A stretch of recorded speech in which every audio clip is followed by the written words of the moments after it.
जय हिंद। तो आज हम लोग बहुत इंपॉर्टेंट टॉपिक पढ़ने जा रहे हैं, रोलेट एक्ट। ठीक है, तो रोलेट एक्ट जो है वो 1919 में शुरू हुआ था, जिसको इसने शुरू किया था सर सिडनी रोलेट। ठीक है, और ये बेसिकली जो था इसका ओरिजिनल नेम था एनार्कियल एंड रिवोल्यूशनरी क्राइम एक्ट 1919, पर चेंज करके जब इसके इंचार्ज बने सर सिडनी रोलेट, तो उनके नाम पे रोलेट एक्ट नाम पड़ गया 1919 में। ठीक है, और इसका काम क्या था, सप्रेशन ऑफ रेवोल्यूशन, जो उस टाइम क्रांतियाँ चल रही थी, जो रेवोल्यूशन चल रहे थे, उनको रोकने के लिए बनाया गया था ये एक्ट। ये जो जनरल ओडायर है, उन्होंने जलियांवाला बाग पे लोग बैसाखी का सेलिब्रेशन करने के लिए इकट्ठा हुए, तो वहाँ पे उन्होंने गोलियाँ चला दी थी, तो उसी के लिए रेवोल्यूशन हो रहा था। तो for the suppression of that revolution this act was created, Rowlatt act in 1990। ठीक है, तो और इसका एक और इम्पॉर्टेंट कॉन्सेप्ट ये है कि रोलेट एक्ट को गांधी जी ने ब्लैक लॉ भी कहा था। ठीक है, और 1919 में गांधी जी ने रोलेट सत्याग्रह, इसके रोलेट एक्ट के अगेंस्ट रोलेट सत्याग्रह चलाया था 1919 में। ठीक है, और 30 मार्च को जो है दिल्ली में स्वामी श्रद्धानंद ने एक आंदोलन चलाया था, कर मत दो आंदोलन। ठीक है, और याद रखिएगा, ये स्वामी श्रद्धानंद ने 30 मार्च दिल्ली में कर मत दो आंदोलन चलाया था। इसके अलावा कर मत दो नारा जो है पटेल, सरदार वल्लभ भाई पटेल ने दिया था, नारा पटेल ने दिया था, और श्रद्धानंद ने आंदोलन चलाया था। और इसके अलावा एक अमेरिकन रिवोल्यूशन पे एक स्लोगन था, नो टैक्स विदाउट रिप्रेजेंटेशन। तो इन कॉन्सेप्ट्स ने भी बहुत इंपॉर्टेंट रोल प्ले किया रोलेट एक्ट के टाइम। ठीक है, इसके अलावा फिर 6 अप्रैल को नेशन वाइड स्ट्राइक की गांधी जी ने।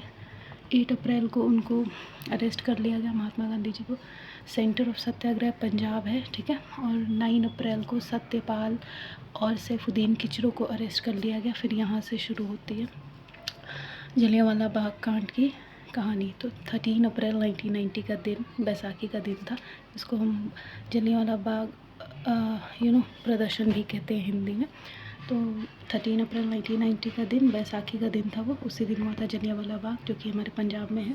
ठीक है, तो जो वाइसरॉय है ना, वाइसरॉय ऑफ इंडिया उस टाइम पे थे चेम्सफोर्ड। ठीक है, और लेफ्टिनेंट गवर्नर पंजाब के उस टाइम, क्योंकि पंजाब में हुआ था जलियांवाला बाग, तो हाँ जाहिर सी बात है कि हम उसी के स्पेसिफिक देखेंगे, उस स्टेट में ही जो होंगे गवर्नर वो संभाल रहे हो। तो पंजाब के उस टाइम पे गवर्नर थे ओडायर, इन्होंने ऑर्डर दिया था गोली चलाने के लिए। और अमृतसर के उस टाइम पे कमांडर जो कमांडर थे वो कौन थे, आर डायर, याद रखिएगा। लेफ्टिनेंट गवर्नर ओडायर थे और आर डायर जो थे वो कमांडर थे। ठीक है, सेनापति थे। तो ऑर्डर गोली चलाने का ओ डायर ने दिया था, आर डायर ने नहीं। तो इसमें बहुत लोग कन्फ्यूज़ होते, तो याद रखना कि ओ डायर ऑर्डर, उससे ऑर्डर, तो इन्होंने ऑर्डर दिया था। इसके अलावा जो सेना रेजिमेंट था वो, उसका नाम क्या था, गोरखा, एक रेजिमेंट बनाया गया था गोरखा, इसने ही गोलीबारी चलाई थी। इनके आर डायर के कहने पे गोरखा रेजिमेंट ने गोली चलाई थी, पर ऑर्डर था ओ डायर का। ठीक है, और इंडियन ट्रेटर, इंडिया का एक आदमी खुद ही गद्दार निकला, हमारे अपने लोग ही, इनका नाम था हंसराज। ये इन्हीं ब्रिटिशर्स से ओ डायर वगैरह से मिले हुए थे। तो यहाँ पे एक बहुत बड़ा गद्दार देखने को मिला, जो कि अपना इंडियन था, जिसने अपनी कंट्री के साथ इतनी बड़ी गद्दारी की। ठीक है, तो इसके अलावा एक चीज़ याद रखिएगा कि जो जैसे लॉर्ड चेम्सफोर्ड थे वो पूरे इंडिया के वाइसरॉय थे, वेरेज जो हमारे ओ डायर हैं वो पंजाब के थे, क्या, वाइसरॉय। और इसके अलावा जो आर डायर थे ना, वो अमृतसर के सेनापति थे। ठीक है, तो अब आपको क्लियर होगा। तो ये जब गोरखा रेजिमेंट वहाँ गया था, तो वो गेट के सामने इनको खड़ा कर दिया था आर डायर ने, और बोला था कि गोली चलाओ इन पे। तो गोरखा रेजिमेंट ने उन लोगों को, जो जलियांवाला बाग में जो लोग इकट्ठे थे, उनको 3 मिनट का वक्त दिया था कि भाई तुम्हारे पास 3 मिनट है, इतनी देर में भागना है तो भाग जाओ। तो उन्होंने जब गोली चलाई थी तो कम से कम 1000 लोग से भी ज़्यादा लोग मारे गए थे। इसके अलावा फिर सेक्रीफाइस आफ्टर मैसेकर किया गया, जिसमें चेम्सफोर्ड परिषद के तहत जो वाइसरॉय एग्जीक्यूटिव थे वो थे शंकरन नायर। ठीक है, और इसके अलावा बहुत सारे इंडियन पर्सनैलिटीज़ थे जिनको टाइटल्स मिले हुए थे फॉर रिस्पेक्ट, जैसे जमनालाल को राम बहादुर, गांधी जी को केसरी हिंद, रविन्द्रनाथ टैगोर को नाइटहुड। तो इन सब ने ये सब टाइटल्स को भी छोड़ दिया, कहा कि हम नहीं रखेंगे, जो कि हमें इन लोगों ने दिया है, जो हमारे अपने देश के लोगों को मार रहे बिना किसी मतलब के। ठीक है, इसके बाद से फिर सब ने डिमांड की कि भाई ये जो हत्याकांड हुआ है, इसके लिए हमें जस्टिस चाहिए। तो एक सर्च एजेंसी बनाई गई जिसका नाम था हंटर आयोग, ठीक है। हंटर आयोग इसलिए क्योंकि इसको जो हैंडल कर रहे थे उनका नाम था विलियम हंटर, तो उसी के नाम से हंटर आयोग कमेटी बनाई गई थी, ठीक है। तो यही हंटर आयोग कमेटी 1919 में, जिसको लीड कर रहे थे विलियम हंटर, वो इस रूलेट एक्ट की प्रॉब्लम को सॉल्व करने की कोशिश कर रहे थे, जिसमें इन्होंने तो ये बोला कि सिर्फ 379 लोगों की मौत हुई है, लेकिन 1600 से भी ज़्यादा लोगों की मौत हुई थी, ठीक है। और इसके अलावा जब ये जो कमेटी बनी थी ना, इसमें एक और भी कमी थी कि इसमें 8 टोटल मेंबर्स थे, जिसमें से सिर्फ 3 इंडियंस थे और 5 ब्रिटिशर्स थे। तो यहाँ पे तो जाहिर सी बात है कि अपनी बात को प्रूव करने के लिए, अपने आप को इनोसेंट साबित करने के लिए, देखिए इन्होंने अपने ही लोग ज़्यादा रखे थे और इंडियंस को कम रखे थे। तो टोटल 8 मेंबर्स थे, जिसमें 3 इंडियंस और 5 ब्रिटिशर्स थे, ठीक है। और इसके अलावा फिर क्या हुआ था कि ओडायर जो है वो इंग्लैंड लंदन भागे, तो वहाँ पे उनको बहुत ज़्यादा शाबाशी दी गई, बहुत तारीफ़ हुई उनको, तलवार भी गिफ्ट में दिया गया था।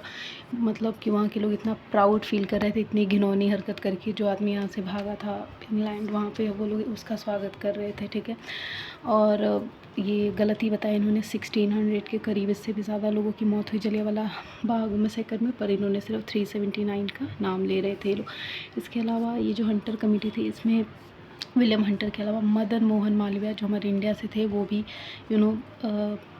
इस कमेटी में काम कर रहे थे, ठीक है। तो इसको कांग्रेस, उस टाइम पे तो कांग्रेस का ही राज था, कांग्रेस पार्टी का, तो कांग्रेस पार्टी ने इनको चुना था मदन मोहन मालवीय को, पर ये कुछ अच्छा प्रदर्शन, कुछ अच्छा रिजल्ट नहीं ला पाए, मतलब ये सॉल्व नहीं कर पाए। तो फिर उसके बाद क्या था, ओडायर को ना दोषी मान लिया गया था, इसकी असलियत सबको पता ही थी, साबित हो गई थी।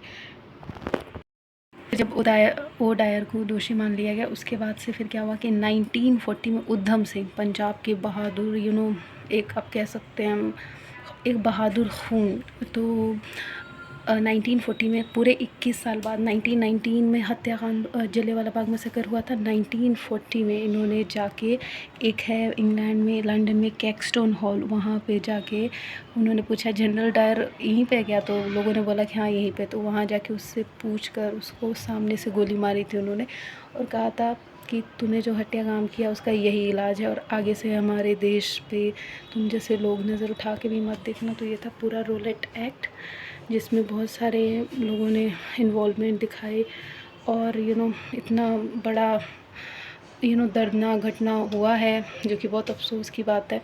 पर खैर क्या कर सकते हैं, लोगों ने इंसाफ मांगा और इंसाफ पाया भी। जैसे कि इसमें तो सबसे मेन जो हम कहेंगे तो उधम सिंह जी का हाथ है, जिन्होंने कहें कि अगर सबसे ज़्यादा इंसाफ अगर इन लोगों को, इन 1600 निर्दोष लोगों की मौत का बदला लिया, तो हमारे उधम सिंह ने ही लिया था। तो सैल्यूट है उनको, और क्या। जय हिंद।